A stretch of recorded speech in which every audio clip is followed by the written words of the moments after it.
Now imagine this, if you had a guaranteed way that you could, 3 different questions that you could ask people. You could walk up to anybody and you could see if they were a client potentially or not.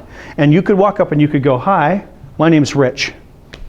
How you doing? I have 3 questions for you, Jeff. Would you mind if I just take a minute and ask you a couple of them?" And you could go, right? Can you imagine how powerful that would be? That's part of your client process, right? Can you write those for me? Yeah. Every industry is different, but you know what? There's usually 3 different things that they're talking about. So let's write this one down. Not in your book, but it's in my personal one. They have an issue with time. There's always going to be something around time or the physicality of time.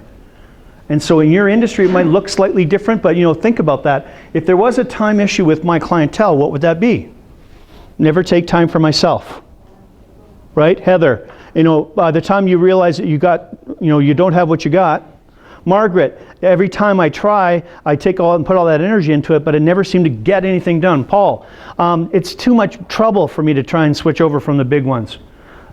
Furnace, by the time they realize you need you to come in and check that furnace out, it's too late. Time. You see? Time. Control. No, control. I love control. I just did the whole room.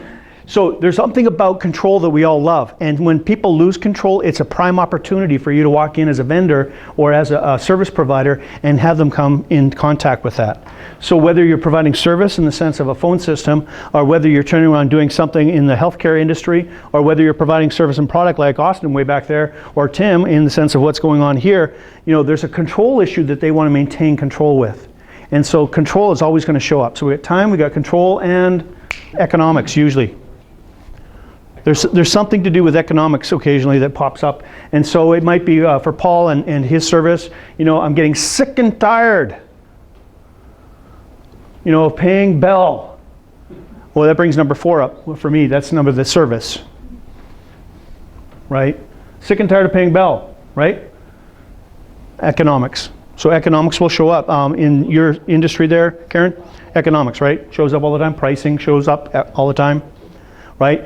For our webmaster here, I'm going to call you the web guy. Master Web. Spider web guy. It's more about the fact that they're spending money and they don't know what they're getting. So that's a control issue and that's a money issue. Service, I want service. Why do we want service? Because we want to feel important and we want to build that rapport and we want to be able to say that I got the service back from whatever we're doing, right? So Dan provides service. He's got bins, but he provides the service. He takes the stuff to make sure that he doesn't rep up their front lawn and all that kind of stuff when he drops the bin or on their driveway. He does all those special things. Service is important. So you've got really 4 different areas that you can actually have a question that's going to get their attention. You can qualify your client in some way, some aspect, to help them figure out whether they're your client or not. They got to be curious questions. Have you ever noticed this and found this? Have you ever found yourself in a position like this? Whether you're helping them in a service or you're helping them in a product, your product provides something tangibly that they can get out of it, and there's also the emotional part of that as well. So if we just leave it to the product itself, it's not enough. It's the emotional gain that they get from that.